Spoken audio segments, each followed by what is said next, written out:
Report आहे अभिनेते परेश रावल यांच्या खळबळजनक दाव्याच्या संदर्भात। काही वर्षांपूर्वी परेश रावल यांच्या पायाला दुखापत झाली होती आणि त्यामुळे स्वमूत्र म्हणजे स्वतःची लघवी प्यायल्याने दुखापत बरी झाली असा धक्कादायक दावा अभिनेते परेश रावल यांनी केलाय। खरंच लघवी प्यायल्याने अशा प्रकारे दुखापत बरी होऊ शकते का, याबाबत डॉक्टरांचं नेमकं काय म्हणणं आहे पाहूया हा रिपोर्ट। स्वमूत्राचा डोस, बाबूरावचा फिटनेस मंत्र, लघवी प्यालो, पायाची दुखापत बरी झाली। अभिनेते परेश रावल यांचा धक्कादायक गौप्यस्फोट। युरिन थेरपीचा खरंच फायदा होतो, काय म्हणतात डॉक्टर? ये बाबूराव का स्टाईल आहे, ये बाबूराव का स्टाईल है रे। हेराफेरीतला हा डायलॉग आठवण्याचं कारण म्हणजे बाबूराव गणपतराव आपटे उर्फ बाबू भैया अर्थात सिने अभिनेते परेश रावल यांनी केलेला खळबळजनक गौप्यस्फोट। स्वतःची लघवी प्याल्यानं पायाला झालेली दुखापत बरी झाली असा धक्कादायक दावा परेश रावल यांनी अलीकडेच एका मुलाखतीत केलाय। मी नानावटी हॉस्पिटलमध्ये उपचार घेत होतो तेव्हा फायटिंग मास्टर वीरू देवगन मला भेटायला आले। त्यांनी विचारलं काय झालं, मी माझ्या पायाला झालेल्या दुखापतीबद्दल सांगितलं। त्यांनी मला सकाळी उठल्या उठल्या स्वतःची लघवी पिण्याचा सल्ला दिला। सगळे फायटर स्वमूत्र पितात असंही त्यांनी सांगितलं। पुढचे 15 दिवस मी बियर सारखी माझी लघवी प्यालो। 15 दिवसांनी एक्सरे काढला तेव्हा दुखापत बरी झाली होती। डॉक्टरही हैराण झाले की हे कसं झालं। परेश रावल यांच्या या विधानामुळे सोशल मीडियात एकच वादळ उठलंय। आयुर्वेदात स्वमूत्र पिण्याबाबत सविस्तर माहिती असल्याचा दावा काही आयुर्वेदाचार्यांनी केलाय।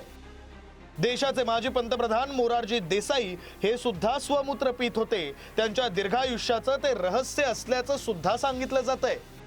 माजी पंतप्रधान जे मोरारजीभाई देसाई होते ते स्वमूत्रोपचार करायचे आणि त्यांचं 99 वर्ष आयुष्यापर्यंत ते व्यवस्थित धडधाकट जगले। आपल्याला जे मूत्रोपचार करायचा आहे त्याच्याकरता सकाळची युरिन म्हणजे सकाळचं मूत्र हे घ्यायचं आहे, ते ताजं असलं पाहिजे आणि त्याच्यातली पहिली धार सोडून द्यायची आणि मग त्याच्यानंतरची धार धरायची आणि ते ताजं असतानाच प्यायचं आहे। आणि मग ते आपल्या शरीरामध्ये हे जे काही त्याज्य घटक असतील तर ते गरजेपेक्षा जास्ती जर बाहेर जात असतील त्याचा पुनर्वापर करायचा, अशी त्यामागची संकल्पना आहे। युरिन थेरपीचे अनेक फायदे असल्याचा दावा निसर्गोपचार करणाऱ्या डॉक्टरांकडूनही केला जातोय। युरिन थेरपी किंवा शिवांबू चिकित्सा ही शास्त्रसम्मत आहे। आधुनिक वैज्ञानिक कसोटीवरही ती खरी उतरते। मानवी मूत्रामध्ये 250हून अधिक औषधी गुणधर्मांचे घटक आहेत। मूत्रातील अँटीनिओप्लास्टिन्स कॅन्सरच्या पेशींची वाढ रोखतात। युरिन ऍसिड विषाणू नष्ट करतं आणि युरिया प्रतिजैविक म्हणून काम करतो। मूत्रामध्ये विटामिन्स, हार्मोन्स, एन्झाइम्स आणि मिनरल्स असतात जे शरीराला अनेक प्रकारे फायदेशीर ठरतात असंही सांगितलं जातंय।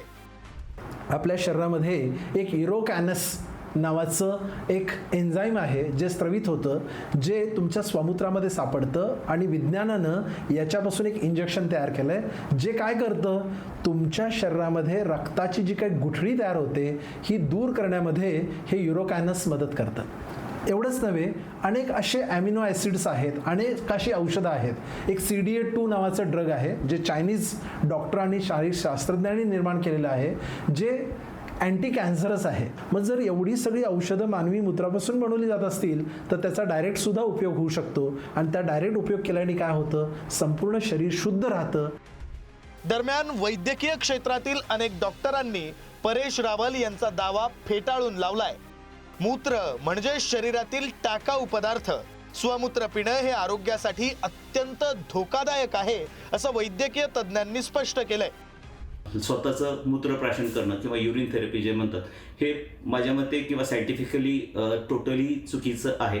ह्याच्यावरती कुठेही ह्याचं जे आहे की सायंटिफिकली प्रूव्ह झालेलं नाही की कुठलेही रिसर्च पेपर ह्यावरती नाही आहेत। काही अंशी लोक असे म्हणतात की युरिन प्राशन केल्यानंतर इन्फ्लॅमेशन कमी होतं, शरीरामधलं इम्युनिटी वाढू शकते वगैरे, पण हे असं कुठेही प्रूव्ह झालेलं नाही।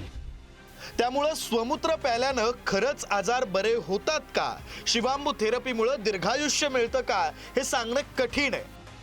त्यामुळं तुम्ही देखील असं काही करण्याच्या विचारात असाल तर आधी डॉक्टरांचा सल्ला घ्या, नाहीतर उठाले रे देवा, उठाले रे बाबा. हाच परेश रावलचा हेराफेरीतला डायलॉग म्हणण्याची वेळ ही तुमच्यावर येईल. नाशिकहून किरण ताजनेसह ब्युरो रिपोर्ट, पुढारी न्यूज.